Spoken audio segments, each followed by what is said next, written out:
하나님의 말씀은 골로새서 3장 23절로 24절까지 말씀입니다.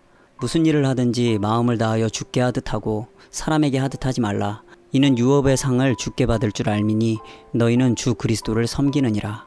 아멘. 교회의 오래된 고질병은 성속이 분리되는 것에 있습니다. 본래 하나로 되어서 분리될 수 없는 신앙과 생활이 분리된 것을 말하죠. 이것은 교회가 존재하기 이전 신앙 공동체의 시작인 구약시대부터 시작됩니다. 사실 신앙을 가지는 것은 인간적인 생각으로 볼 때 부담을 짊어지는 겁니다. 내가 편한 방식으로 내 마음대로 행하던 일을 하지 못하게 하고 그다지 하고 싶지 않은 일을 해야 한다고 말하기 때문이죠. 그런데 교회에서 흔히 사용하는 말 중에 이상하게 사용되는 말이 있습니다.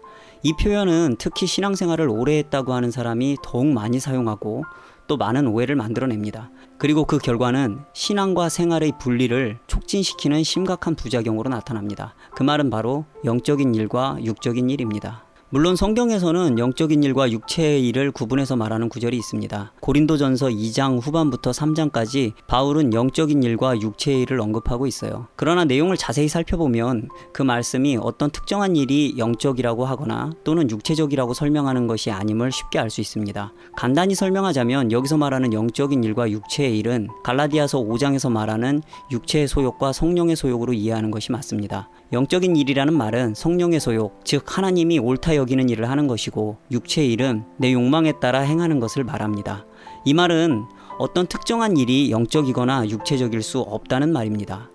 많은 크리스찬이 교회에서 맡은 직분이나 예배, 기도, 성경 공부 또는 찬양, 봉사 등의 일은 영적인 일이라고 생각하고 직장에서 하는 일이나 믿지 않는 사람들 속에서 살아가는 그 일상은 육체의 일이라고 생각하지만 그렇지 않습니다. 이런 생각이 만연하게 되면 정말 형편없는 교회 놀이를 만들어내요. 예수께서 너희끼리 모여서 거룩하라고 말씀하지 않으셨습니다. 주님은 우리에게 세상의 빛과 소금이 되라고 하셨어요. 신우회 같은 모임도 더 주님 앞에서 온전히 살기 위해서 가지는 경건의 시간이지 그것 자체가 신앙생활이 아니라는 말입니다. 이런 잘못된 구분과 이해는 필연적으로 신앙과 생활을 구분하는 부작용을 낳습니다. 교회에서는 점잖은 목소리와 웃는 얼굴로 인사하고 행동하지만 돌아서면 자기 고집과 욕심에 따라 살면서 하나님의 시선은 안중에도 없는 외식하는 자가 만들어지게 되는 거죠. 조금만 깊이 생각해보면 이런 구분이 얼마나 의미 없는 행동인지 알게 됩니다. 창세기의 시작부터 몇 장만 읽어보면 사람은 하나님의 형상임과 동시에 영적 존재로 지어졌음을 알 수 있어요. 그리고 성경은 곳곳에서 모든 사람이 하나님의 심판대 앞에 서게 될 것이라고 경고합니다. 그리고 그때는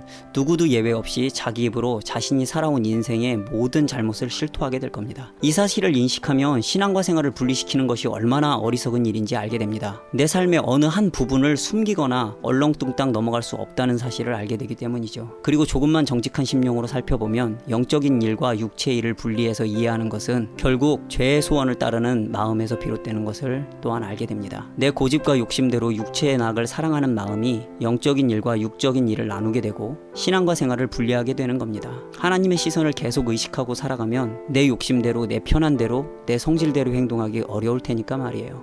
그래서 이 한 가지를 강조하고 싶습니다. 신앙과 생활을 분리시키는 그런 영적인 일은 없습니다. 또 하나님을 의식하지 않고 막 해도 되는 그런 육체의 시간 또한 없습니다. 왜냐하면 이미 당신은 숨쉬고 말하며 행동하는 모든 순간이 영적 존재이기 때문입니다. 그리스도인에겐 하나님이 옳다 여기시는 삶과 그렇지 못한 정욕의 삶이 있을 뿐이에요. 그래서 그리스도인은 삶의 모든 순간 하나님의 시선을 의식하며 살아야 합니다. 그것이 부끄럽고 부족한 모습일지라도 하나님 앞에서 예배자의 모습으로 살아갈 때 그 인생 속에 은혜의 역사가 시작될 겁니다.